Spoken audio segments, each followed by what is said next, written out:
लिखी थी, हम उस कास्ट सेंसस के पक्ष में हैं कि बिना कास्ट सेंसस के सामाजिक न्याय संभव नहीं है। सबको हक दिला पाना मुश्किल है। अध्यक्ष महोदय, राष्ट्रपति जी के अभिभाषण में अग्निवीर को लेकर के जो चिंता विपक्ष की थी और देश के नौजवानों की थी, वो चिंता वैसी की वैसी बनी है। अध्यक्ष महोदय, मैं ये कहना चाहता हूँ, मैं खुद मिलिट्री स्कूल से पढ़ा हूँ। मेरे साथ के बहुत बड़े पैमाने पे लोग फौज में, मैंने समय समय पे जो मेरे साथ पढ़े जो सीनियर थे उनसे भी जानकारी हासिल की है। बड़े बड़े ऑफिसर से मैंने पूछा है, वो शायद आपको न बता पाएं, लेकिन दबी जुबान में उन्होंने कहा है कि देश की सुरक्षा के साथ अग्निवीर जैसी व्यवस्था लागू करने से समझौता हो रहा है। अध्यक्ष महोदय, किसी भी देश की सबसे बड़ी प्राथमिकता अगर कोई है तो वो देश की सीमाओं की सुरक्षा है। अग्निवीर जैसी व्यवस्था से कभी संभव नहीं है। अध्यक्ष महोदय, हम अग्निवीर व्यवस्था को कभी स्वीकार नहीं कर सकते हैं। आज नहीं कल, कल नहीं बाद में, जब कभी भी सत्ता में इंडिया गठबंधन आएगा, अग्निवीर व्यवस्था हमेशा हमेशा के लिए खत्म हो जाएगी। अध्यक्ष महोदय, जिन्होंने कहा कि हम आय किसानों की दोगुनी कर देंगे, आज किसान पूरा देश का देख रहा है कि उसकी आय कहां दोगुनी हो गई। और जिस तरह महंगाई बढ़ी है, सरकार बताए कि महंगाई इस बढ़ने पे उसकी आय कितनी होनी चाहिए। और जो इंफ्रास्ट्रक्चर की बड़ी बड़ी बातें की गई थी कि एमएसपी लागू करने के लिए एग्रीकल्चर सेक्टर का इंफ्रास्ट्रक्चर तैयार होगा, लेकिन जहां तक मैंने उत्तर प्रदेश में देखा है, अगर इस सरकार में एक भी नई मंडी बनी हो तो मुझे सरकार बता दे। अध्यक्ष महोदय, जो इंफ्रास्ट्रक्चर एग्रीकल्चर सेक्टर में बनाने की बड़ी बात कही थी, अगर सरकार की तरफ से एक भी मंडी 10 साल में बनी हो तो जरूर सरकार बताए। जो सरकार मंडी नहीं बना सकती है उस पर एमएसपी का भरोसा कैसे कर सकते हैं, जिन्होंने एमएसपी का भरोसा दिलाया था। हम अध्यक्ष महोदय आपके माध्यम से यही कहेंगे कि जो राष्ट्रपति के भाषण में लीगल गारंटी एमएसपी को मिलनी चाहिए थी, वो क्रॉप्स को नहीं मिली है। न केवल फसलों को मिले बल्कि हॉर्टिकल्चर क्रॉप्स को भी एमएसपी देने का फैसला हो, जिससे कि हमारा किसान खुशहाल हो सके। साथ ही साथ ओपीएस की बात अभिभाषण में नहीं आई है। ओल्ड पेंशन स्कीम लागू हो, जिससे हमारे तमाम सरकारी कर्मचारियों का भविष्य बन सके। और देश की एक बड़ी आबादी, यहाँ से मैं चुन कर आता हूँ, उत्तर प्रदेश, जहाँ बुनकर, न केवल उत्तर प्रदेश बल्कि देश के कोने कोने में बुनकर समाज के लोग बड़े पैमाने पर रह रहे हैं, लेकिन बुनकरों को जो सुविधाएं मिलनी चाहिए वो भी सरकार में नहीं मिल पाई हैं। जो प्रदेश सरकारों ने कभी बुनकरों के लिए योजनाएं चलाई थी वो भी अध्यक्ष महोदय बंद कर दी हैं। मैं अंत में इतना ही कहना चाहूंगा, इस सरकार ने नौजवानों को नौकरी नहीं दी है, नौकरी और रोजगार उनसे छीने हैं, बहुत नौकरी छीनी है। इसलिए मैं कहना चाहता हूं अध्यक्ष जी, इसलिए मैं कहूंगा कि आपके राज में न नौकरी की उम्मीद है न रोजगार, क्योंकि आपने छोटे कारोबारी तक को इतना छोटा बना दिया है कि न तो वो अपना पेट भर सकता है न किसी को नौकरी पर रख सकता है। जो कुछ पद निकलते भी हैं तो उन पर लेटरल एंट्री के नाम से पिछले दरवाजे से कुछ खास संगी साथियों को रख लिया जाता है। आरक्षण का हक नॉट सुटेबल के नाम पर हड़पा जा रहा है। और अध्यक्ष महोदय, आरक्षण के साथ इतनी खिलवाड़ किसी सरकार ने नहीं की होगी, इतनी खिलवाड़ इस सरकार नहीं है। जहां सरकारी नौकरियां नहीं दी जा रही हैं, और सरकारी नौकरियां इसलिए नहीं दी जा रही हैं क्योंकि उन्हें आरक्षण देना पड़ेगा। जिस प्रदेश से मैं आता हूं वहां सबसे बड़े पैमाने पे नौजवान बेरोजगार है। और पिछले 10 साल में जो पेपर उन्होंने लीक कराए हैं वो इसीलिए कराए हैं क्योंकि नौकरी न देनी पड़े, और अगर नौकरी देनी पड़ेगी तो उन्हें आरक्षण भी देना पड़ेगा। ये जानबूझ करके सरकार नौकरी और आरक्षण के साथ खिलवाड़ कर रही है। मैं अध्यक्ष महोदय अंत में इतना ही कहना चाहता हूं, आशा है ये सरकार तब तक चलेगी तब तक उसके केंद्र में इस देश का हर एक गरीब, शोषित, वंचित, पीड़ित, पिछड़ा, दलित, अल्पसंख्यक, आदिवासी, महिला, युवा, छोटा कारोबारी, ईमानदार, नौकरी पेशा, आम आदमी और कर्मचारी अधिकारी, मजदूर और किसान होगा, ना कि धनवान होगा। और शासन के आधार पर संविधान होगा। वह जुमलों की जगह सच में महंगाई, बेरोजगारी, भ्रष्टाचार, गरीबी, भुखमरी, संप्रदाय हिंसा, दलित व महिला उत्पीड़न, सामाजिक अन्याय जैसे मूलभूत मुद्दों का समाधान होगा। और भोजन, बिजली, पानी, दवाई, पढ़ाई जैसी बुनियादी जरूरतों के लिए काफी योजनाओं की जगह सच में इंतजाम होगा। मैं एक बार फिर उत्तर प्रदेश की समझदार जनता द्वारा सबसे बड़ी पार्टी चुने जाने के साथ साथ इंडिया गठबंधन समाजवादी पार्टी और कांग्रेस को सबसे ज्यादा सीटें जिताई, उसके लिए मैं उत्तर प्रदेश की जनता का बहुत बहुत धन्यवाद और आभार व्यक्त करूंगा। ये उम्मीद है कि अगली बार जब राष्ट्रपति जी का भाषण हो वो सरकारी भाषण ना हो, सच्चाई के साथ सरकार अपनी बात रखें। इन्हीं शब्दों के साथ अध्यक्ष महोदय मैं आपका बहुत बहुत धन्यवाद देता हूं। श्री संतोष पांडे। सम्माननीय अध्यक्ष महोदय, मैं आपके प्रति कृतज्ञ हूँ। आपने मुझे आज कीमती समय बोलने के लिए अवसर प्रदान किया। मैं सबसे पहले अपने छत्तीसगढ़ के और राजधानी क्षेत्र के समस्त जनता का, मतदाता का आभार प्रदर्शन करता हूँ और आप सबके वरिष्ठों के प्रति मैं कृतज्ञ हूँ। आप सबको हृदय से शुभकामना। महोदय, अभी कल से जब से शुरू हुआ, रात को 12 बजे तक जो चला, जिस प्रकार से अखिलेश जी बोल रहे थे, और कल जब शुरुआत हुई तो नेता प्रतिपक्ष राहुल गांधी जी ने जिस प्रकार की बातें की, आज जब अखिलेश जी ने एक शेरो शायरी से, गजल की पंक्तियों से शुरुआत की, तो मैं भी बता दूं कि अखिलेश जी, जरा सा कुदरत ने क्या नवाजा, जरा सा कुदरत ने क्या नवाजा, आके बैठे हो फलसफे में, तुम्हारा लहजा बता रहा है तुम्हारी दौलत नहीं है। और कितने भी यहाँ बहुत लोग बैठे हैं, ये सब उसी प्रकार की बात कर रहे हैं। आदरणीय अध्यक्ष महोदय, मैं बताना चाहूंगा, माननीय नेता प्रतिपक्ष कल राहुल गांधी जी बार बार भगवान शंकर का फोटो दिखा रहे थे।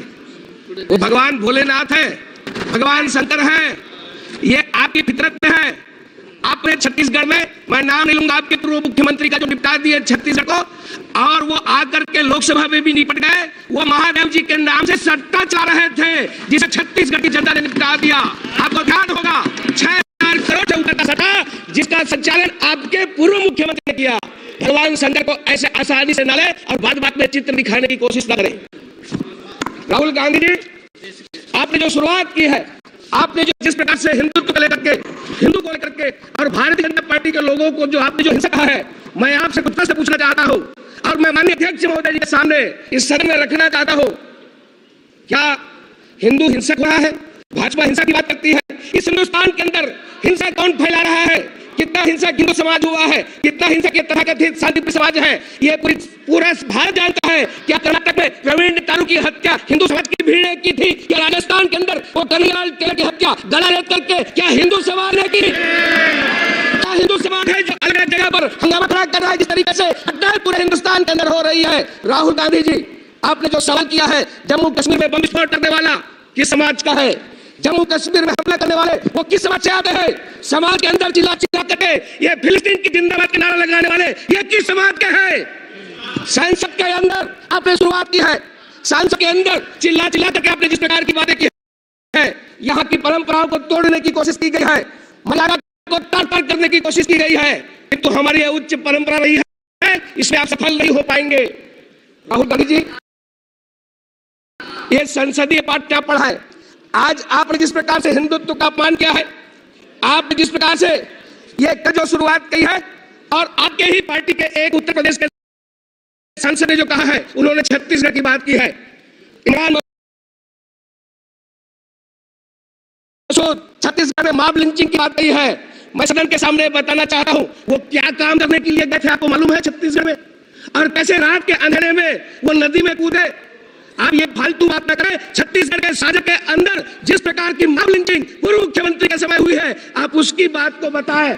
मैं आज सदन को बताना चाहता हूं कि जब हिंदुत्व की बात हो रही है, तब अटल जी की वो पंक्तियां याद आती है, हिंदू तन मन, हिंदू जीवन, रग रग हिंदू मेरा परिचय। मैं आज उस निर्भयता का वरदान लिए आया, भूपर पे पी कर सब मरते आए, मैं अमर हुआ तो विस्पीकर।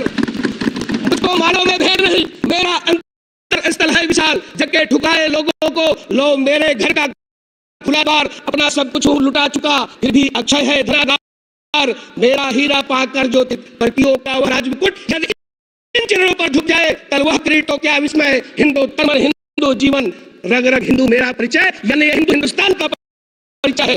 होकर स्वतंत्र कब चाहा है, होकर स्वतंत्र कब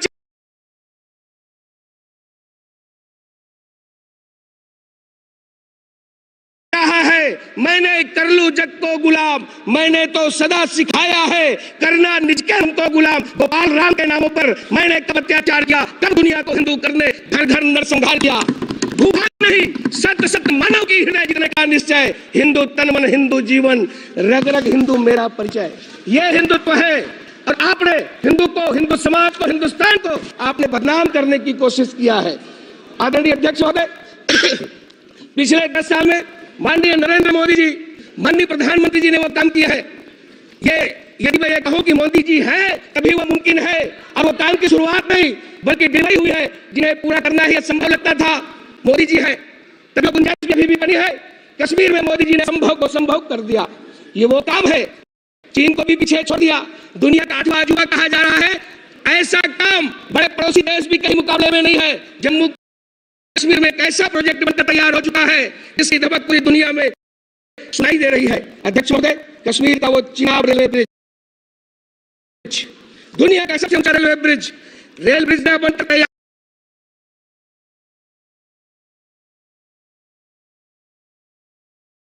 है, बल्कि ट्रेनें दौड़ा कर देखी जा चुकी है, ट्रायल हो चुका है।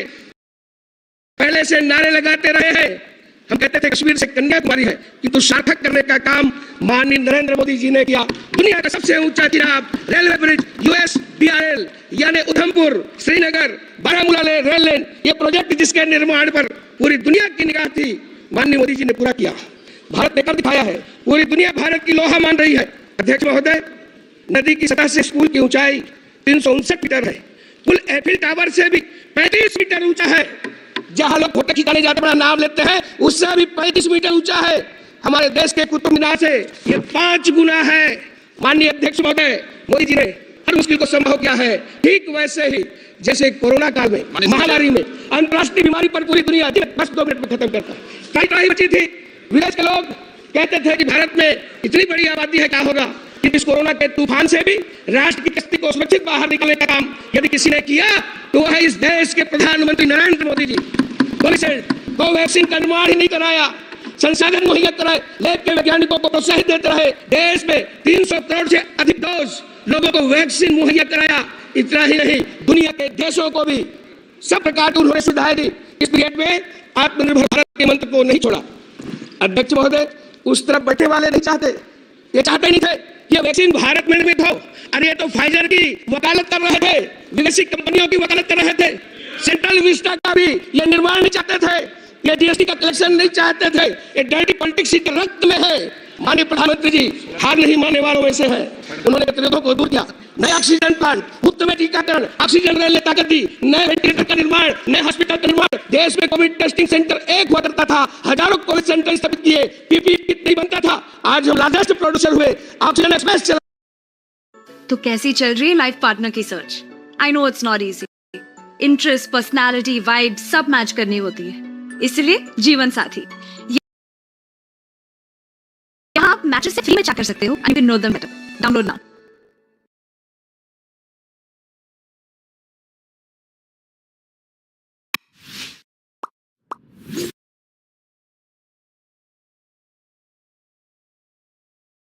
चाहे शिक्षा के क्षेत्र में हो, चाहे पेयजल के क्षेत्र में हो, राष्ट्र की सर्वांगीण उन्नति के लिए यदि कोई काम किया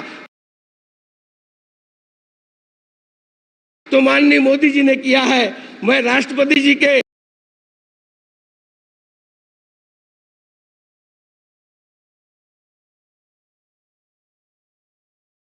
उस भाषण पर धन्यवाद रखते हुए अपनी बात समाप्त करता हूं। आपने मुझे अवसर दिया, आपका मैं बहुत बहुत आभारी हूं। Shri Kalyan Banerjee ji. Thank you sir. Thank you the honourable speaker for giving me the opportunity to deliver the speech on President's address. Sir, the Honorable President of India read her speech, which was drafted by the Union Government, led by Mr. Narendra Modi ji, the Honorable Prime Minister.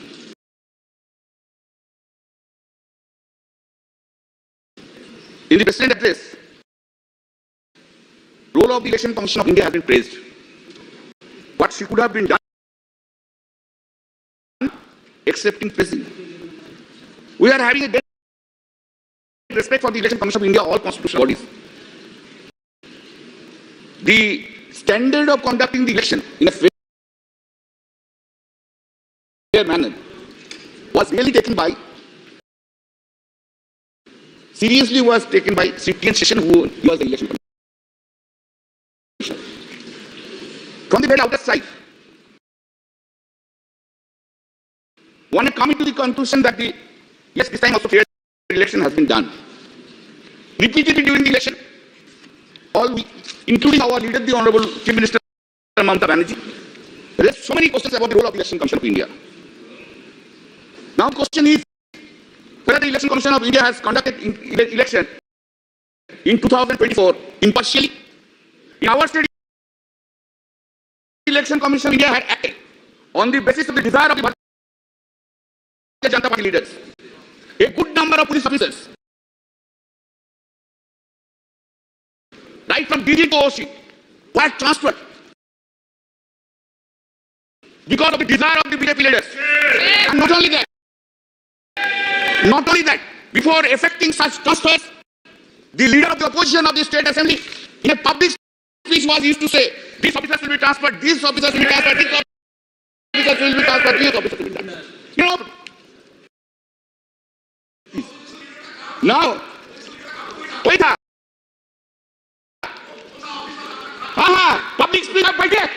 Public speech, he was telling, and the Election Commission of India has acted in terms of the dictation of the Bharatiya Janata Party leader. Election Commission of India, every stage, every time, Election Commission of India has interfered with the election process. Not a single one has been paid. But when we lost the campaign against the BJP candidates and the BJP leaders, no step was taken. No step was taken. In a marginal win, 10,000 seats, 7,000 seats, 8,000 seats, 8,000 votes. They have won because of the blessings of